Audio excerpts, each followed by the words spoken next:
J'en sais rien. Ici, là? Bonjour à tous, merci d'être Non, c'est pas une vidéo, présente ça. aujourd'hui dans ce webinaire Azure. Non, c'est... Ah oui. Euh, donc on aura l'occasion de parler de beaucoup de choses aujourd'hui. On a 1 heure pour ça et j'ai la chance d'avoir avec moi Alex Nodin et Corinne Villard, donc qui sont tous les deux consultants Azure. On va aborder pas mal de choses aujourd'hui. On va donc parler forcément d'Azure OpenAI, donc on va faire une présentation de la solution, on va parler des avantages, des cas d'usage, des choix du modèle à déployer. On va aussi parler Allô? de Azure Vous Data m'entendez? Factory. Moi, Donc, j'entends rien. voilà, de la présentation de solution, les avantages de cas d'usage, et on va aller essayer d'aller plus loin. On va parler de data et d'IA, donc, comme on l'a dit dans le titre. On va essayer de voir comment on peut traiter la donnée avec l'IA. Ça, c'est la partie, je pense, qui est la plus intéressante pour Vas-y, vous. vas-y. On va C'est pas ça, là. aussi parler C'est pas la souris, là. optimisation des coûts, donc avec une stratégie, des outils, et voilà, pour optimiser justement les dépenses. Il y aura une partie avec Corinne sur la partie Azure Arc, donc présentation générale. Donc je vois qu'elle est voilà, encore en train de régler son micro, ça peut arriver. Et enfin, on terminera par la partie accompagnement, donc des services 1, 2, 3, donc pour mettre en place Azure OpenEdge justement. Donc on a un POC qui peut être disponible. On a un service 2 avec du transfert de compétences sur les outils Azure. Et le service 3, donc on va personnaliser Azure Fabric et AI pour les besoins spécifiques. Vous pouvez interagir avec nous dans l'espace questions. Donc n'hésitez pas à nous envoyer vos questions, on essaiera d'y répondre à la fin. Donc envoyez-les, je vous essaierai voilà, au moins de les récupérer et de les transmettre à Alex et à Corinne. Voilà, donc je vous souhaite un bon webinaire. Je vais te laisser la main, Alex, comme ça tu vas commencer à pouvoir présenter ce qu'il faut. Allez, c'est parti. Hop, je donne la main. Tu es présentateur maintenant. Merci en tout cas Alexis. Donc bonjour à tous. Donc moi c'est Alex Nodin. Je suis consultant cloud et Azure. Moi je vous présentais du coup les solutions Azure OpenIA et Azure Data Factory. En plus avec du Azure Fabric. Donc pour répondre du coup à la question. Donc du coup Azure OpenIA. Donc est-ce que vous avez déjà exploré en fait l'IA pour analyser vos données non structurées? Alors, petite question d'entrée qui nous intéresse. Alors, vous allez avoir 4 questions pendant le webinaire. L'idée, c'est qu'on puisse partager avec vous les résultats. Voilà, que vous puissiez un petit peu savoir ce que vos confrères, où est-ce qu'ils sont placés justement sur cette gestion de l'IA. Est-ce qu'ils ont déjà commencé ou non, leur degré de maturité sur la structuration des données. Donc ça, on va donc, vous poser quelques questions. Donc la première, allez, c'est parti. On la lance. Donc ça s'affiche à l'écran. Avez-vous déjà exploré l'IA pour analyser vos données non structurées? Est-ce que oui, c'est en prod? Est-ce que oui, c'est en phase de test? Non, mais c'est prévu. Non, pas forcément d'intérêt, ou vous savez pas, peut-être que c'est peut-être pas votre sujet, ou vous n'avez pas toutes ces informations. On va vous laisser quelques secondes pour répondre. Je vois que ça répond vite, hein. On est déjà à plus de 40% de taux de réponse, alors quoi, ça fait 20 secondes. 54, ah, vous êtes réactif aujourd'hui là. C'est super, Très réactif. c'est appréciable. 61, on va laisser encore 2-3 secondes pour les derniers retardataires et on va vous partager les résultats. Comme ça, on va pouvoir voir un petit peu sur le nombre de personnes qui sont là, voir un petit peu où vous en êtes. Allez, on va terminer le sondage et on va partager les résultats. Alors, oui en prod, on a 11%, oui en phase de test, 34%, 34% non, mais c'est prévu, intéressant, 8% qui n'y voient pas d'intérêt et 13% qui ne savent pas encore s'ils ont déjà exploré l'IA, donc intéressant. Donc ouais, on voit bien quand même qu'il y a une grosse partie, vous êtes au moins la moitié à déjà être dans une phase d'exploration et 34% où vous n'y êtes pas encore, mais c'est prévu. On espère que ce webinaire va vous aider à vous lancer dedans. Allez, c'est parti. Je te laisse la main. Donc voilà.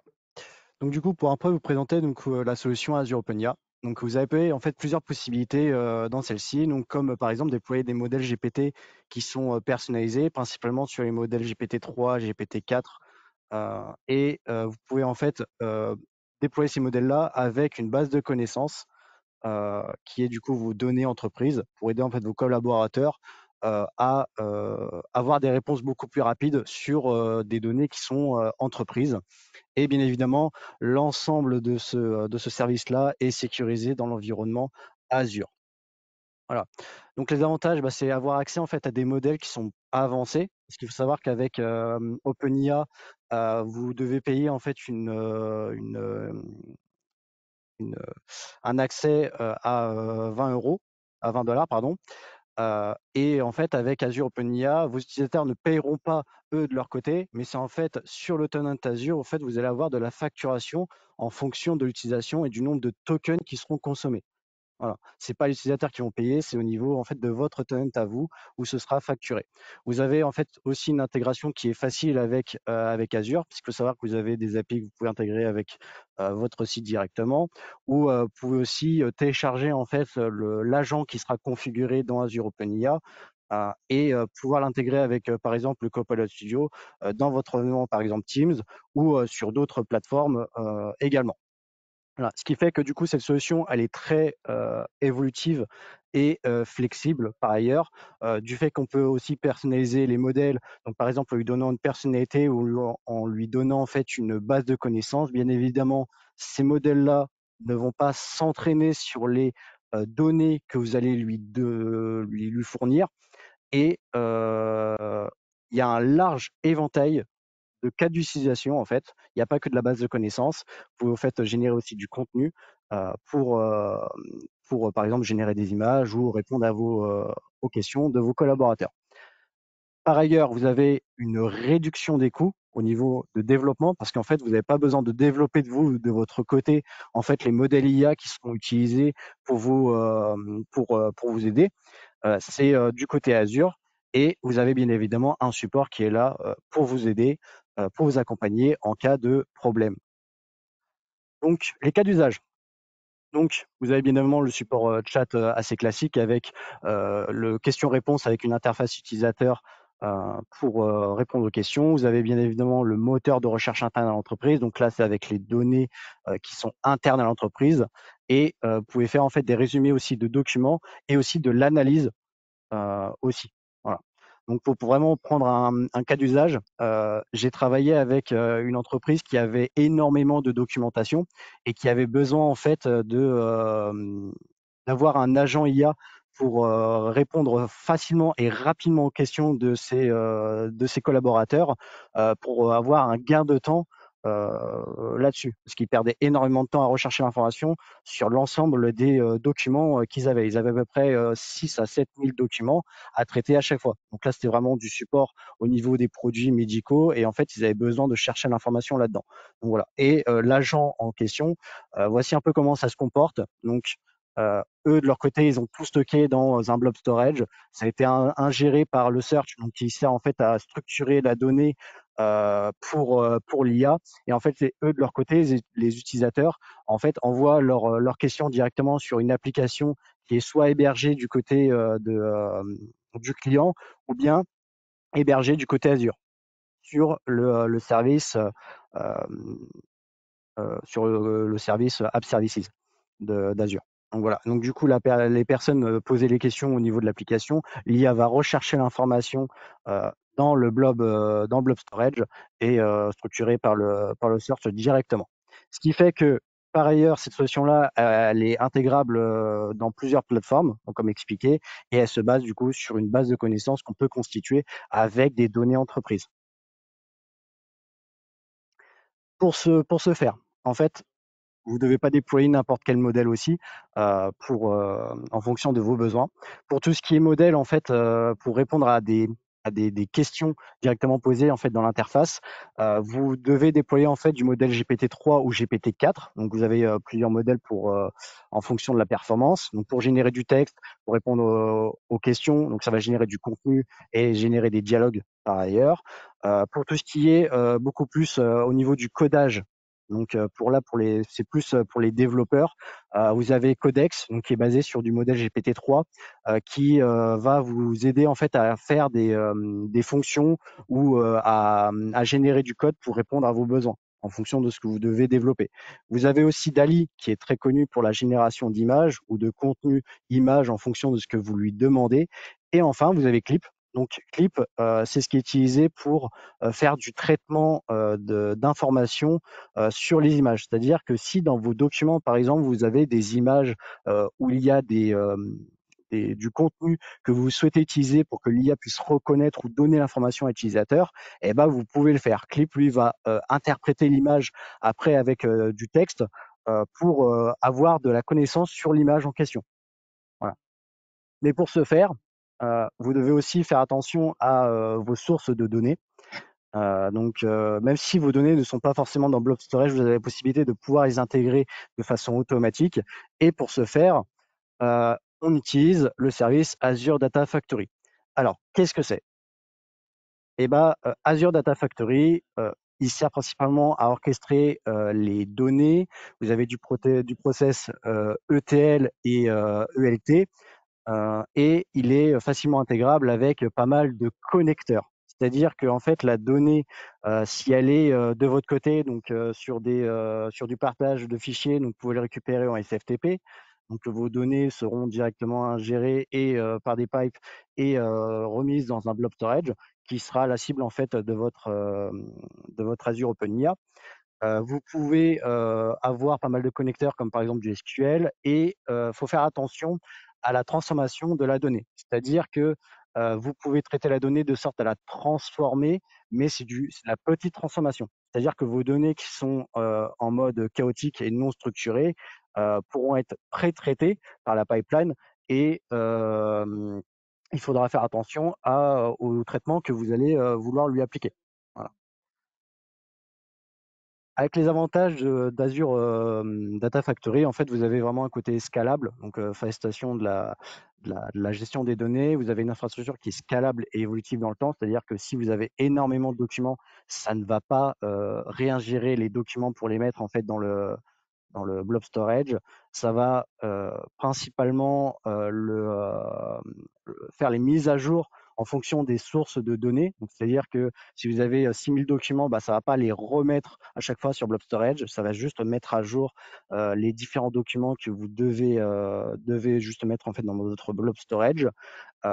C'est une solution qui est très efficace. Donc vous avez une tarification qui est au niveau de la consommation. Donc, c'est-à-dire que la première fois, par exemple, ça va mettre 12 heures. Pardon. Ça va mettre 12 heures, par exemple, pour l'ensemble des documents. Mais après, si ça prend 1 à 2 minutes, ça va consommer que 1 à 2 minutes, pas plus. Voilà. Et vous avez un support multisource avec plus de 90 services connectables, donc ce qui est énorme et c'est un vrai plus pour cette solution-là, pour avoir des solutions aussi connectables en on-prem. Donc voici des cas d'usage. Donc là, je reprends l'exemple avec mon client qui avait énormément de données en fait à connecter avec leur agent Azure OpenIA. Il cherchait en fait un moyen pour connecter en fait des bases de données SQL plus du serveur de fichiers. Donc, du coup, il y a eu des connecteurs SFTP qui ont été mis en place. Donc, c'est pour aller chercher en fait l'information directement dans les partages de fichiers pour récupérer l'information plus facilement. Et il y avait des connecteurs SQL qui ont été mis en place pour récupérer la donnée de ces bases de données qu'ils avaient besoin sous format après de fichiers CSV. Donc après, ça a été récupéré par Azure Data Factory et ensuite retransmis dans leur conteneur blob storage qu'ils avaient besoin, tout simplement. Donc du coup, ils ont fait ce qui s'appelle de la migration de données directement de leur côté vers le cloud et ils ont pu aussi regarder l'ensemble des données qu'ils avaient besoin ou non pour leur agent IA et ils ont fait du coup une analyse de la donnée, ce qui est possible avec Azure Data Factory. Donc, voilà à quoi ça peut ressembler avec Azure Data Factory et avec Azure OpenIA. Donc, c'est-à-dire que vos utilisateurs pourront mettre, par exemple, des fichiers sur leur partage de fichiers en question pour mettre à jour, par exemple, des informations liées à des produits ou, par exemple, à des données directement dans une base de données. Ça va être ingéré par Azure Data Factory pour après les retransmettre en fait directement dans le blob storage et du coup, ça va mettre à jour la base de connaissances de votre Azure OpenIA pour qu'en fait après les utilisateurs puissent poser des questions et que ça puisse répondre à ces utilisateurs-là. Pour aller un peu plus loin en fait, pour vraiment apporter plus de choses, il y a une solution qui a été ajoutée par Azure, c'est Azure Fabric. C'est à peu près la même chose qu'Azure Data Factory, sauf que Azure Fabric, lui, fonctionne vraiment différemment. Il va pouvoir avoir plusieurs connecteurs, on va pouvoir créer des pipelines pour pouvoir gérer et transformer la donnée. Et il y a énormément de connecteurs comme sur Azure Data Factory. Il reprend à peu près les mêmes principes, sauf que lui, pour vraiment donner une comparaison, lui, il va pas juste en fait prendre la donnée et mettre dans une destination que vous allez en fait définir.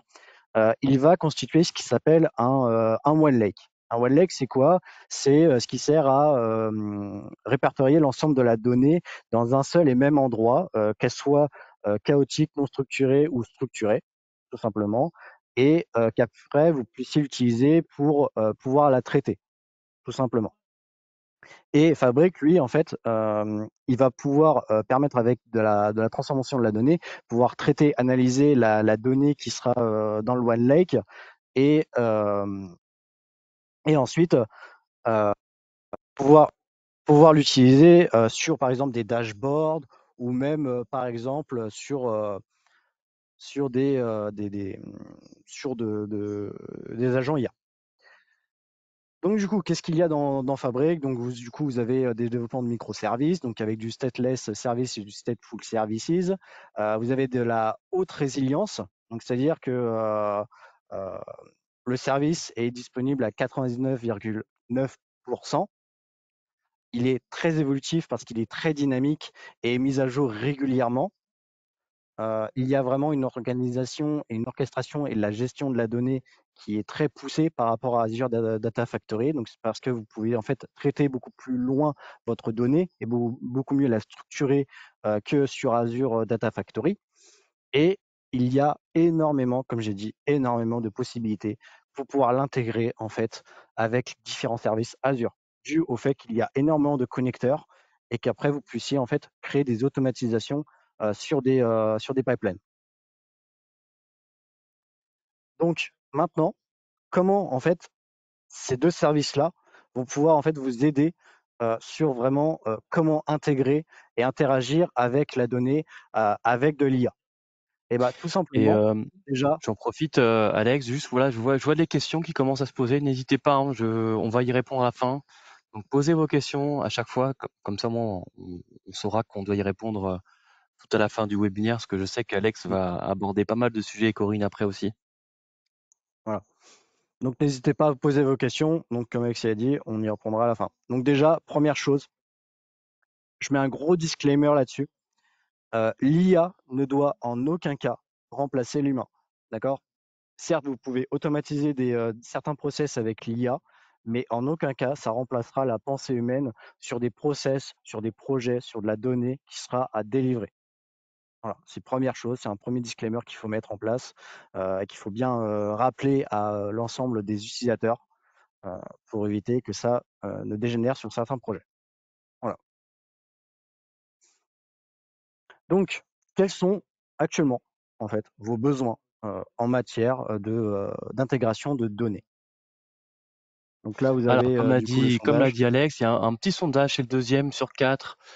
Quels sont vos besoins actuels en matière d'intégration? Est-ce que c'est pour automatiser des pipelines? Est-ce que c'est pour gérer des données en temps réel? Plutôt optimiser la qualité des données? Aucun pour le moment, peut-être que vous n'avez pas encore réfléchi à la question, et on est là pour ça. On va vous laisser quelques secondes, 33, 40%, ça répond vite et pareil, hein, on va transmettre les résultats, comme ça vous saurez un petit peu ce que vos confrères ont répondu et voir un petit peu sur quels besoins ils sont positionnés. Allez, quelques secondes et après on ferme et on voit, Alex, déjà les premiers résultats, on voit déjà qu'il y en a un qui ressort un peu plus que l'autre. Ouais. Ce Allez, qui est je vais compréhensible fermer. après, hein. Oui, oui, clairement, clairement. Bah, c'est le but là, hein. Oui. Allez, je partage. Alors, 52%, donc vous avez répondu sur l'optimisation de la qualité de la donnée, intéressant. Juste après, on a l'automatisation des pipelines, forcément. Et après, avec Echo, bon, bah, gérer des données en temps réel, ce qui peut paraître logique, et aucun pour le moment. Et ça, on verra. Peut-être que Alex va vous donner des idées, et Corinne aussi. Voilà. Donc, assez simplement. Alors, ah, j'ai un petit problème. C'est le direct. Tu peux repartager Ouais, ton non, non, écran. mais bon, PowerPoint qui se ferme comme ça d'un coup, c'est magique. Voilà, j'adore, Est-ce que j'adore, j'adore. est-ce que tu avais prévu une petite automatisation pour qu'il te le ferme? Je ne sais pas. Peut-être. Ah, je l'ai peut-être fait, ouais. En attendant, je vois que vous avez beaucoup de questions. C'est bien. Ne soyez pas frustrés si je vous réponds que je les transfère, c'est normal. Parce que là, pour le coup, bon, on peut pas répondre à tout en direct. Si vous souhaitez néanmoins qu'on discute en direct avec Alex et Corinne, je vous mettrai un lien dans le chat où vous pourrez prendre rendez-vous avec eux pour discuter de vos projets. Voilà. Donc c'est bon, c'est revenu. Donc voilà. Donc déjà, en fait, comment est-ce qu'il faut que vous traitez la donnée? C'est assez simple, on la collecte. Donc par exemple avec Azure Data Factory ou Azure Fabric. Voilà, comme je l'ai expliqué. On la stocke donc sur un blob storage ou sur le OneLake que vous pouvez avoir avec Fabric. Il faut préparer et transformer la donnée. Donc là, le search, en fait, c'est pour vraiment tout ce qui est indexation et préparation de la donnée pour que l'IA puisse en fait la traiter.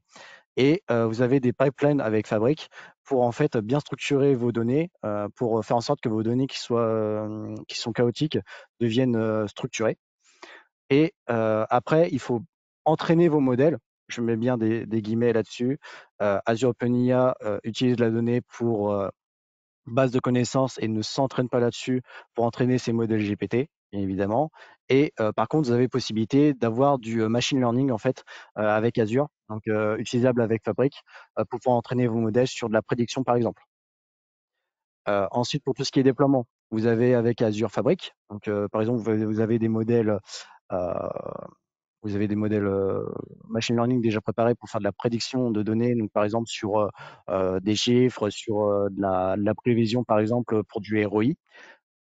Et après, vous avez l'App Services, en fait, qui permet de déployer un chatbot pour répondre du coup à vos utilisateurs. Vous avez deux possibilités.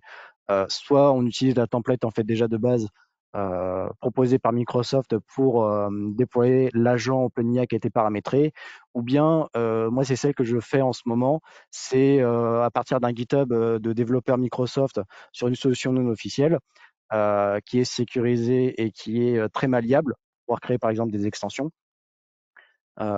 On peut utiliser cette solution-là pour en fait après mettre votre modèle qui est entraîné du coup sur vos données et pouvoir déployer des extensions par la suite en fonction de ce que vous avez comme besoin pour par exemple de l'automatisation. Et enfin du coup l'analyse et tout ce qui est visualisation. Donc bien évidemment avec Fabric vous avez possibilité de créer des dashboards, donc un peu comme Power BI. Voilà, c'est grossièrement, c'est un peu comme un Power BI dans Azure, sauf que là, on peut intégrer des modèles de prévision pour vos données. Et aussi pour l'Azure OpenIA, vous avez l'App Services pour, pour déployer en fait votre chatbot et pouvoir faire en sorte que vos utilisateurs puissent y accéder. Donc, voilà comment ça peut s'articuler. Donc, je prends un exemple assez basique, hein. Vous avez vos données en fait qui sont directement de votre côté en on-prem sur des serveurs, sur des partages, etc. Soit vous connectez votre fabrique avec par exemple vos connecteurs SQL, SFTP, FTP, etc. pour pouvoir accéder à la donnée. Vous les stockez sur le blob storage et après c'est indexé par search et utilisé par OpenIA pour répondre à vos utilisateurs sur l'interface en question. Ou bien sinon, vous mettez un connecteur avec votre OneLake pour récupérer les données. C'est traité par Fabric sur des data flows pour que ce soit bien affiché en fait dans vos dashboards. Et l'IA ici qui sera utilisée sera principalement utilisée pour déjà de 1 vous permettre de créer vos automatisations. C'est-à-dire que vous pouvez lui poser la question et lui dire bah voilà j'ai besoin d'automatiser par exemple des données clients pour qu'elles soient structurées par ordre croissant par exemple. Il va vous créer en fait un data flow pour pouvoir faire cette transformation de la donnée. Et sur le côté dashboard, donc comme je l'ai dit, c'est principalement de la prévision au niveau de la donnée. Par exemple, si vous avez besoin d'avoir du ROI et de la prévision sur du ROI, comme par exemple du forecast, vous pourrez en fait le faire avec avec un modèle de machine learning, tout simplement. Donc voilà comment peut être traitée la donnée maintenant avec l'IA et qu'est-ce qu'elle peut apporter exactement sur vos données, que ce soit vos données entreprises ou bien sur vos données que vous avez besoin d'afficher par exemple avec des chiffres, sur par exemple un dashboard. Donc idéalement tout ça, ça a un coût. Il faut faire Ça tombe bien attention, il que faut ça savoir. tombe bien que tu l'abordes, Alex, ça, Voilà, parce que j'ai pas mal de questions sur les coûts, et je leur ai expliqué que ça arrivait après, donc parfait. Le coût des tokens, voilà, tout ça, nickel. voilà, c'est ça. Donc je préfère faire des recommandations là-dessus. Il faut savoir que chaque service a un coût différent. Donc je prends par exemple OpenSearch, qui est utilisé pour faire tout ce qui est indexation des données. C'est de la ressource qui est réservée, donc du coup, vous pourrez quand même la dimensionner. Donc, c'est par rapport à des paliers. Donc, le premier, c'était 70 dollars et le deuxième, c'est 246 dollars. Donc, ça varie énormément, mais c'est au niveau des performances, surtout de la machine qui est réservée derrière. Parce qu'il faut savoir que certains services, comme par exemple OpenSearch, Logicapps ou même encore Data Factory, sont des ressources réservées. Voilà. Et du coup, vous pouvez faire ce qui s'appelle du scale in ou du scale out, en fait, en fonction de vos besoins, pour pouvoir dimensionner cette machine-là. Et donc, c'est du coup des plans que vous pouvez sélectionner pour pouvoir bien répondre à vos besoins et en fonction du coût que vous pouvez avoir sur votre solution. Et aussi, bien faire attention sur votre environnement Azure. Vous pouvez en fait mettre des alertes de dépenses en fonction du budget que vous mettez.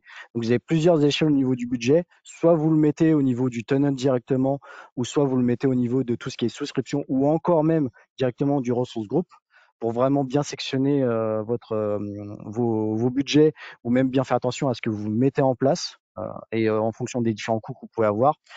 Pour visualiser tous ces coûts-là, vous avez en fait le cost management pour bien visualiser. Donc, vous avez deux parties. Soit vous avez le coût réel ou vous avez le forecast pour vous donner un peu une ordre d'idée de combien ça peut coûter. Le forecast, c'est surtout pour vous donner un ordre d'idée. Et vous avez après le coût réel. Donc, après, vous pouvez faire une comparaison en fonction de ce que vous avez besoin et enfin, en fonction des différents coûts. Et le service qui pourra vous aider sur, par exemple, comment bien optimiser vos coûts, c'est Advisor. Donc là, c'est surtout des recommandations au niveau des coûts pour vous aider là-dessus. Voilà. Si vous avez des Au questions niveau beaucoup des plus coûts, poussées Alex, sur des services en question, ouais, faut pas hésiter. il y a déjà des questions. Bon, là, c'est juste pour comment dire, bien leur préciser, parce qu'ils demandent si c'est par jour, par mois, par user. Bon, forcément, bah, ça va être, c'est du mensuel. Voilà. Pour Azure OpenIA, ce qu'il faut bien prendre en compte, c'est que en fonction du modèle que vous déployez, en fait, pour bien, je sais pas s'il y a une question là-dessus. Alexis, tu peux me confirmer ou pas s'il y a une question au niveau des tokens, par exemple, sur Azure OpenIA? Pas forcément spécifiquement Azure OpenAI, mais il y a des questions sur les tokens, sur le prix. Est-ce que c'est par user? Est-ce que c'est par mois? Est-ce que c'est par an? Voilà, peut-être plus de Ok. précision sur ce pricing-là. OK. Donc pour vous donner, une réponse par rapport à ça, sur Azure, c'est principalement par mois, en fait. C'est en fonction du mois de facturation et en fonction de ce que vous consommez. Donc là, c'est sur des souscriptions, dites «classiques» entre guillemets. Après, vous avez la possibilité de mettre du Pay as you go, donc sur vos souscriptions. C'est en gros du paiement en direct, c'est-à-dire que vous consommez, vous payez directement. Donc là, c'est pas par mois, c'est en direct. Euh, Vous pouvez faire aussi de la ressource réservée. Donc, par exemple, si vous avez des machines virtuelles que vous utilisez énormément ou que vous avez, par exemple, sur votre environnement Azure, vous pouvez faire de la réservation de ressources.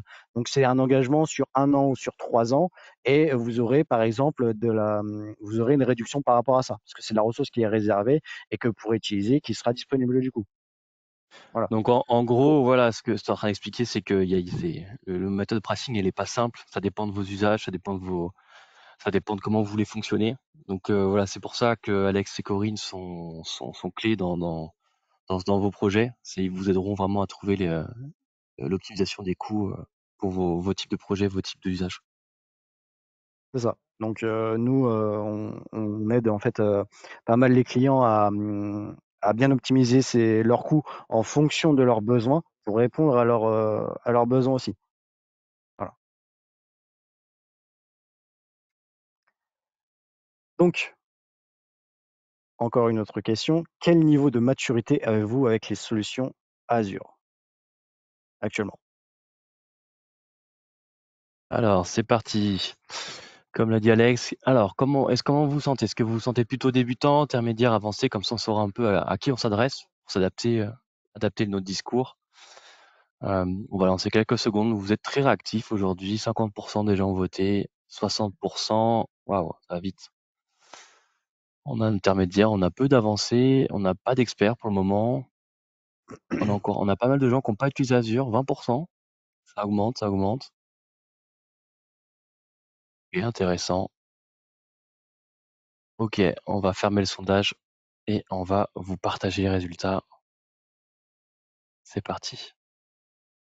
Alors, vous êtes 40% sur un niveau de maturité débutant, 32% sur l'intermédiaire, donc on va adapter vers un discours derrière, 9% sur de l'avancée, on n'a pas d'experts, et 19% d'entre vous n'ont pas encore utilisé Azure. Intéressant. Allez, bah écoutez, c'est parti, on va s'adapter.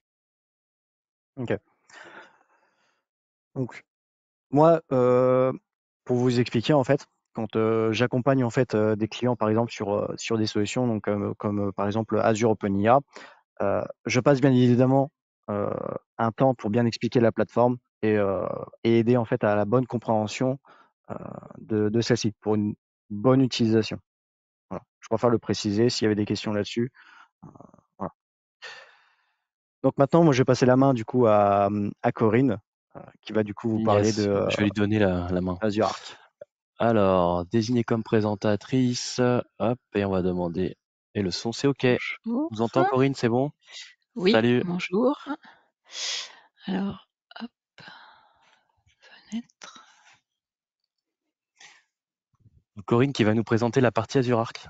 Oui. Quelle partie sur l'optimisation des contrats licensing? On va aller jusqu'au bout Donc, aujourd'hui. est-ce que vous voyez bien mon écran? Ouais, on voit ton écran, c'est super. Très bien. Mais écoutez, tout simplement, moi, je suis là pour vous présenter quelques fondamentaux, on va dire, au sujet d'Azure Arc. Alors, pour démarrer, j'aime bien faire un petit historique très, très succinct mais très simple sur l'organisation et l'implémentation des infrastructures actuelles. En fait, hier, on avait des infrastructures qui étaient purement et exclusivement on-premise. Puis avec la transformation digitale, bien, on a vu l'arrivée du nuage et différents types de cloud, du cloud public, du cloud privé. Et en fait, ce qu'on voit aujourd'hui sur la plupart de nos clients, c'est qu'on se retrouve avec des infrastructures qui sont hybrides, à la fois dans le cloud privé, dans le cloud public et on-premise. Donc ces environnements hybrides, ils demandent aussi des gestions respectives et qui peuvent être parfois chronophages, différentes. Et donc à la question de comment optimiser ces différentes gestions, eh bien, Microsoft répond avec une solution qui s'appelle Azure Arc.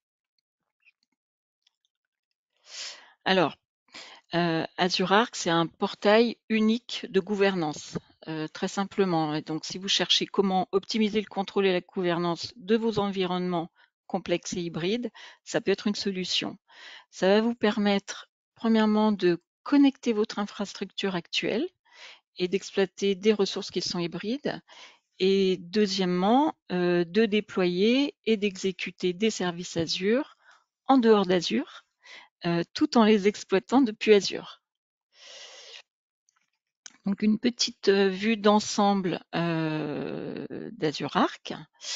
Donc, comme on l'a vu, c'est un moyen centralisé et unifié au travers de ARM, donc Azure Resource Manager.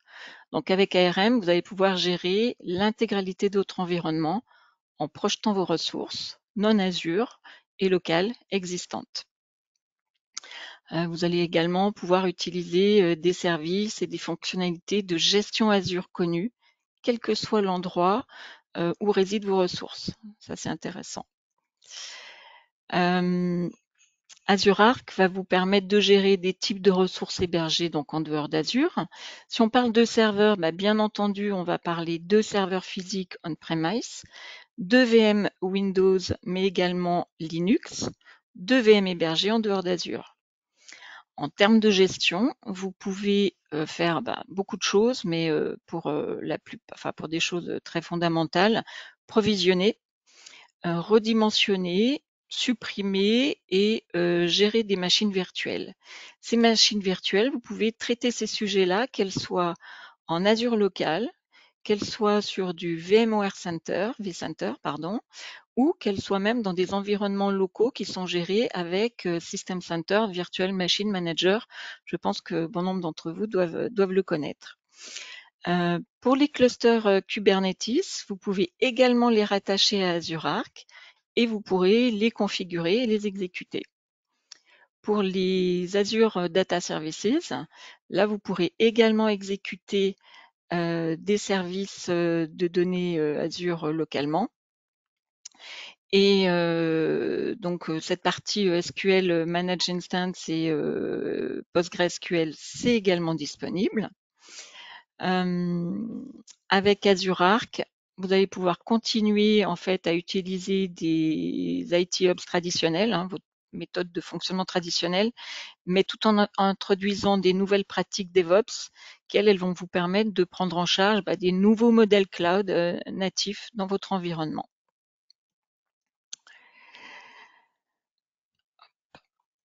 Voilà. Alors, quelques exemples et recommandations possibles au travers d'Azure Arc. Donc, si vous ne savez pas précisément quel service utiliser, vous pouvez en fait commencer tout simplement par des serveurs avec Azure Arc. Donc, pour ce qui est des exemples, la partie serveur avec Azure Arc, donc je le rappelle, on parle bien de gestion de VM, de serveurs physiques, du Windows, du Linux. Que ce soit sur votre réseau d'entreprise ou chez un autre fournisseur de cloud, on ne parle pas que d'Azure. Et lorsque vous connectez votre machine à ces serveurs avec Azure Arc, vous pouvez effectuer différentes fonctions opérationnelles comme si c'était similaire aux VM Azure native. Pour cette partie serveur, vous allez retrouver dans Azure Arc des fonctionnalités primaires, je dirais, comme gouverner, avec quelque chose qui s'appelle Azure Auto-Manage. Vous allez pouvoir protéger vos serveurs également avec Microsoft Defender for Endpoint, dont Defender for Cloud. Vous allez pouvoir configurer, c'est-à-dire entre autres utiliser l'Update Management pour les mises à jour de votre OS. Vous allez pouvoir également surveiller avec du VM Insight pour surveiller les performances de vos OS. Et puis, vous allez également pouvoir, par exemple, quelque chose qui est quand même important, récupérer les ESU, les Extended Security Upgrade. Quand vous avez des serveurs en fin de support, ça peut être intéressant aussi d'aller traiter ce sujet. Pour les infras VMware vSphere avec Azure Arc, alors là, on parle de gestion simplifiée de ressources hybrides de VMware vSphere dans Azure, c'est, si vous voulez, l'exécution d'AVS. Donc AVS, c'est Azure VMware Solution, qui est en quelque sorte un cloud privé dans Azure. Et un avantage également sur cette partie-là, c'est aussi de pouvoir récupérer les ESU. Sur la partie System Center Virtual Machine Manager, SCVMM, là, va permettre de connecter les environnements VMM à Azure et de gérer vos environnements hybrides. Et là, comme avantage majeur, on peut parler de démarrage, d'arrêt, de pause et de suppression de VM. Un dernier point avec Azure Local. Donc, Azure Local, c'est un système d'exploitation d'infrastructures hyper convergées fourni sous la forme d'un service Azure. C'est une solution hybride qui vous permet d'héberger vos charges de travail virtualisées Windows et Linux ou des charges de travail containerisées ainsi que leur stockage. Ce service-là, il permet de connecter des patrimoines locaux à Azure et par conséquent, aussi d'avoir accès à des services cloud, au monitoring et à la gestion. Donc en fait, on a un avantage qui est une facilitation de consolidation de vos infrastructures vieillissantes et à la connexion Azure. Alors, très simplement, hein, on va peut-être le redire un petit peu, mais de manière plus succincte, les avantages autour d'Azure Arc. On va parler d'une gestion centralisée. Azure Arc, hop, voilà, va vous permettre de gérer vos ressources locales et multi-cloud à partir d'un seul portail en utilisant l'ARM, on l'a vu tout à l'heure. Ça va simplifier votre gouvernance et la gestion de vos ressources. On peut parler de cohérence des opérations.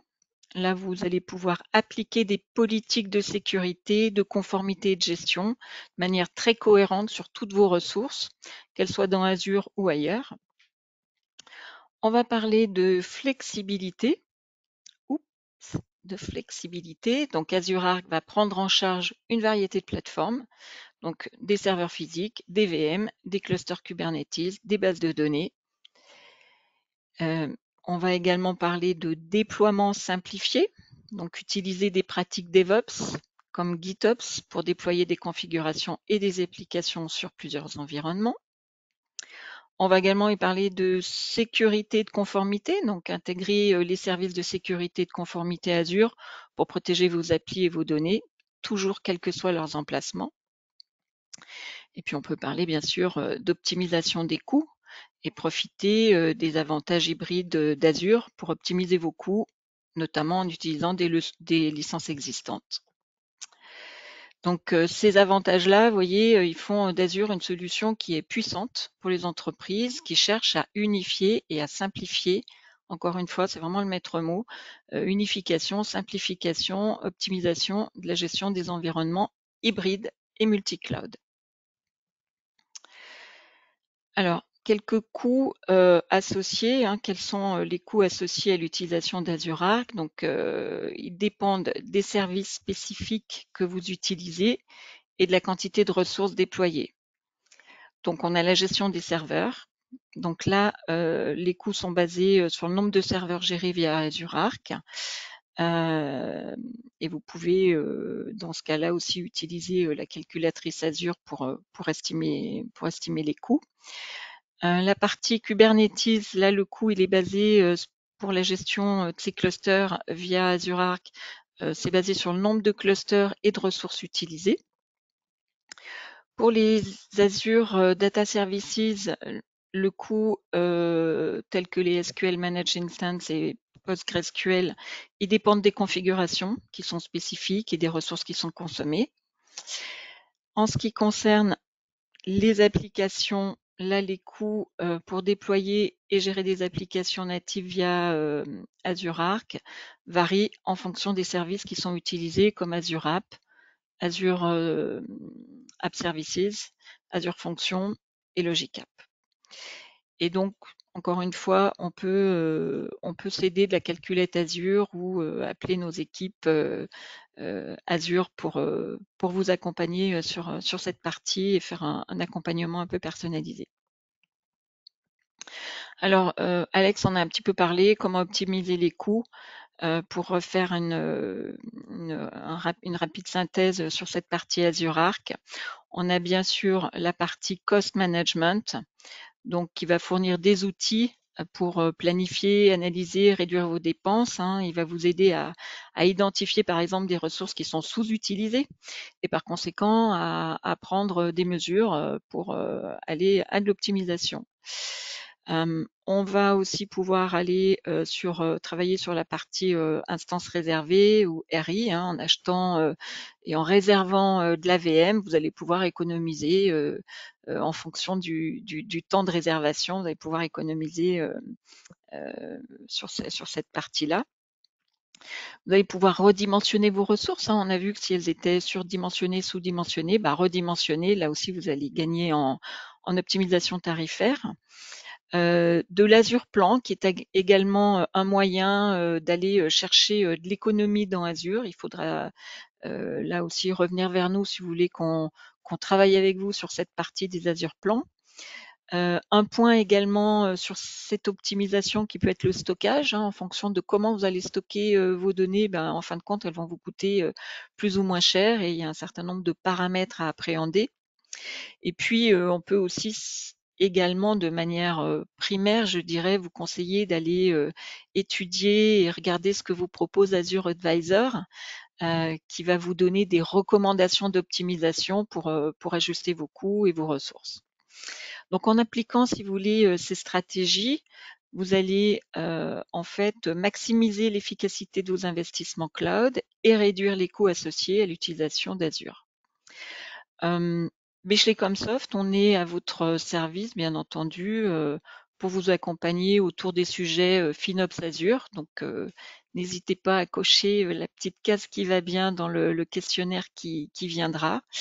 Et je vais rendre la main à mes collègues. Et je vais donner la main à Alex pour que tu puisses présenter. Allez, c'est parti.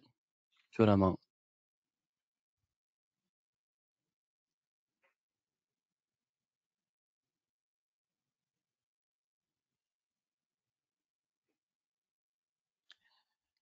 Je crois qu'il n'a pas de son, Alex. T'es en mute, Alex. Ah là La là, le classique. fameux La micro-mute, classique. un classique. Donc du coup, on a différents accompagnements, mais est-ce que déjà, on peut vous accompagner sur 3 principaux services qui sont du coup la mise en place d'Azure OpenIA. Donc ça passe par un POC en fait où j'aide pour la mise en place des ressources pour faire ce qui s'appelle un rack de data. Donc, c'est pour le côté question-réponse au niveau de l'utilisateur. Donc, ça passe par la mise en place de ressources comme le blob storage, le search et l'Azure OpenIA sur après une app services pour avoir vraiment une plateforme disponible pour l'ensemble des collaborateurs qui devront accéder à cette plateforme-là. Donc, c'est quelque chose qui est assez dynamique pour après optimiser en fonction de vos besoins. Voilà. Le deuxième, c'est principalement du transfert de compétences. Donc là, par exemple, sur Azure Data Factory, Azure OpenIA et Azure Arc. Donc là, on vous accompagnera sur la mise en place en fait du service. On vous guidera sur comment le mettre en place. Il y a un livrable à la fin qui est un pas à pas en fait pour vous montrer comment pouvoir refaire ces manipulations-là. Et à la fin, donc le troisième service qui est vraiment l'accompagnement et la personnalisation en fait de votre environnement fabrique et IA pour des besoins spécifiques. Donc ça passe par la mise en place de la solution de votre côté, donc toujours par accompagnement et par transfert de compétences. S'il y a besoin de faire de l'automatisation ou de la création de pipeline, on peut vous accompagner pour pouvoir le faire. Et aussi au niveau des dashboards, donc on peut vous accompagner pour tout ce qui est mise en place, personnalisation, bien évidemment, de ce côté-là. Yes. Et la dernière question avant de passer Voilà. au Q&A où vous allez pouvoir poser vos questions. On va essayer d'y répondre un maximum. Alors, c'est parti. Dernière question, 4 sur 4. Avec tout ce qu'on vous a présenté, est-ce qu'il y a des services, des accompagnements, des sujets qui vous intéressent plus que d'autres? Est-ce que c'est plutôt pour mettre en place Azure OpenAI dans votre entreprise? Est-ce que c'est plus être accompagné autour du FinOps, plus autour d'Azure Fabric, la migration vers cloud? Est-ce que c'est pas du tout un sujet? Voilà, c'était plutôt la consultation. Voilà, on va vous laisser répondre quelques secondes. On a le temps. 21, 30%. Vous êtes toujours aussi réactif, c'est bien. On va laisser quelques secondes. Et je vois que quand même 40%, 32%, ça se modifie beaucoup pour Azure OpenAI. On voit que c'est quand même un gros sujet. Et n'hésitez pas à continuer à poser vos questions dans l'onglet questions. Là, on a un petit peu de temps. On va essayer d'y répondre à un maximum. Et pendant que les personnes répondent, si vous deviez synthétiser et conclure, Corinne et Alex, sur ce sujet, qu'est-ce que vous diriez aux personnes qui sont là aujourd'hui? Bon, je vais, je vais prendre la partie que je connais un petit peu. Je vois qu'il y a des personnes qui sont intéressées autour du FinOps et autour de la migration vers le cloud. Je dirais qu'effectivement, aujourd'hui, comme je l'ai expliqué en introduction, On a des environnements qui sont hybrides. On a parfois l'habitude de traiter la gestion de nos ressources et nos coûts au travers des infrastructures on-premise. Aujourd'hui, il y a beaucoup d'hybridité. Il y a encore, je vois là dans la réponse, 21% des personnes qui sont intéressées pour une migration vers le cloud. C'est toujours très, très important de bien comprendre d'où on part quand on veut migrer vers le cloud. Et nous, on est capable de vous accompagner sur ces sujets, en tout cas d'aller mener avec vous une étude sur les best practices, on va dire, et surtout les best practices dans Azure pour savoir quelles seraient pour vous les meilleures optimisations en termes de coûts si demain vous prenez votre infrastructure ou une partie pour la migrer dans Azure. Donc n'hésitez pas à scanner le QR code qui est à la fin et à revenir vers nous si vous avez des questions sur ce sujet. On prendra un temps pour échanger personnellement avec chacun d'entre vous. Super. Et toi, Alex, du coup, le petit mot de conclusion avant qu'on passe aux questions? Si je dois parler par rapport à Azure OpenIA, pour moi, c'est une solution qui peut être vraiment intéressante si vous avez énormément de données en fait à traiter et que vos utilisateurs ils perdent énormément de temps, par exemple, à chercher l'information sur des données qui sont de votre côté, en fait, qui sont entreprises, et ça peut vraiment simplifier la vie. Donc, n'hésitez pas comme Corinne l'a dit, à scanner le QR code si vous voulez en fait mettre en place cette solution-là pour que vos utilisateurs en fait ils gagnent du temps sur le traitement de la donnée, sur chercher en fait la réponse beaucoup plus facilement. C'est une solution qui peut du coup répondre à vos besoins là-dessus. Mais évidemment, ça passe par une présentation en fait générique de la plateforme. Donc comme ça, vous pouvez avoir en fait une vision globale sur la gestion et sur comment gérer en fait votre environnement Azure, et avec bien évidemment encore les best practices, savoir comment gérer son environnement et bien optimiser aussi ses coûts. Bon, on va passer aux questions. Il y en a pas mal. On va essayer d'y répondre à un maximum. Si on ne peut pas y répondre à tous et à toutes, on reviendra vers vous forcément. Allez, c'est parti. On va regarder ça. Donc l'enregistrement, oui, vous allez l'avoir, bien sûr. Les 70 $, par jour, par mois, on y a répondu aussi, il me semble, au niveau du cost, par user Oui. aussi. Est-ce que tu as des cas d'usage qui te viennent en tête, Alex, sur les coûts, pour qu'ils aient une idée, toi, de mettre un coût en face d'un cas d'usage que tu as eu, notamment ce que tu as présenté, par exemple? Alors, oui, j'ai une ordre d'idée. Donc pour le client qui a 7000 documents, entre 6000 et 7000 documents, là ça varie énormément pour lui. Dernière fois qu'il a regardé, il était à 200 €. Alors, en termes de coût, sur le mois. Sur le mois. D'accord? Ça faisait 20 jours qu'il avait mis en place cette solution-là. Il n'avait pas d'application web, d'accord? Il n'avait pas le App Services parce que lui, il a pris l'API de l'agent OpenIA et il l'a intégré sur son site pour en fait faire un chatbot directement sur son site internet. Donc voilà un petit peu en termes de coût. Donc c'est, je dirais, pour vous donner une ordre d'idée sur le mois, c'est autour des 300 $. Ok, Voilà, c'est plutôt clair. Bon, après, je pense que ça peut varier aussi en fonction des usages, en fonction de ce que vous c'est mettez ça. en place. Voilà. Mais bon, ok, super. Autre question de Loïs. La sécurisation des données entraîne-t-elle une perte d'efficacité du LLM? Pas du tout. Pas du tout. Pour bien expliquer, en fait, les données sont protégées par Azure du fait qu'on est obligé de mettre en place un accès par des rôles pour pouvoir accéder pour que le client en fait puisse accéder en fait à la donnée, et il n'y a aucune perte, aucune dégradation de la donnée quand l'IA doit la rechercher.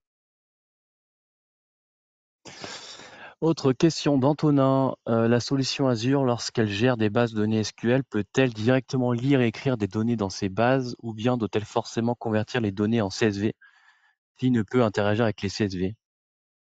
Alors, euh, Azure Data Factory ne va pas interagir à proprement parler avec la base de données. C'est-à-dire qu'il va surtout faire de la lecture de l'information et ensuite, après, récupérer cette information-là que vous pouvez mettre, par exemple, en CSV. C'est principalement un export qu'on utilise pour les bases de données.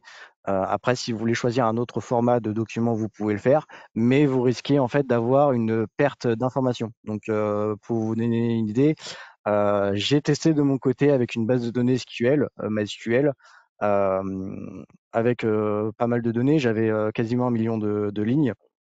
J'ai exporté ces données-là avec le connecteur Azure Data Factory. J'ai testé ça en PDF et il m'a ressorti des données qui étaient complètement décalées. Mais par contre, si j'ai testé avec l'export en CSV et les données étaient propres et ont pu être utilisées correctement par l'IA.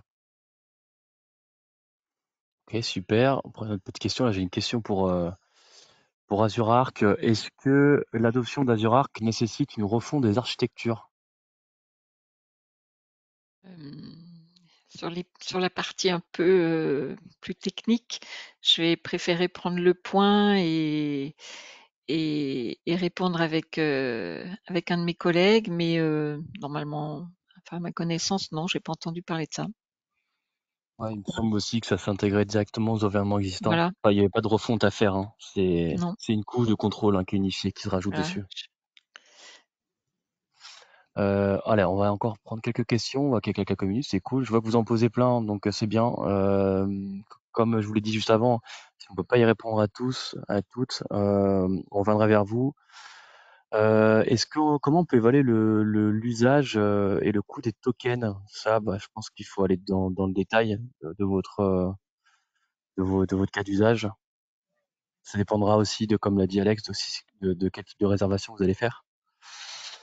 Euh, Alors, si tu veux, je peux aller même plus loin, Alexis, pour vraiment répondre. Au plaisir. Je veux bien que les tokens qui sont utilisés, vous pouvez en fait retrouver ces coûts-là sur la calculatrice Azure. Ok, Et en fait, cool. vous donner en fait une ordre d'idée en fait de combien peut coûter en fait votre projet en fonction de configurations que vous pouvez avoir. Ok, ça paraît, hein. C'est quelque chose qu'on pourra vous envoyer, hein. Est-ce qu'il est possible de connecter des services SaaS sur Azure Arc ou est-ce qu'il a pour but de remplacer cette gestion? Il me semble Je pas. prends, ouais, Non. je prends le point. Alors, j'en ai encore une autre. Avec Azure Data Factory, est-ce qu'il est possible d'effectuer une recherche de type affichage de toutes les fiches de paie de l'employé X sur l'année 2023 afin que l'outil renvoie tous les PDF associés à la demande? C'est une question un peu piège, ça.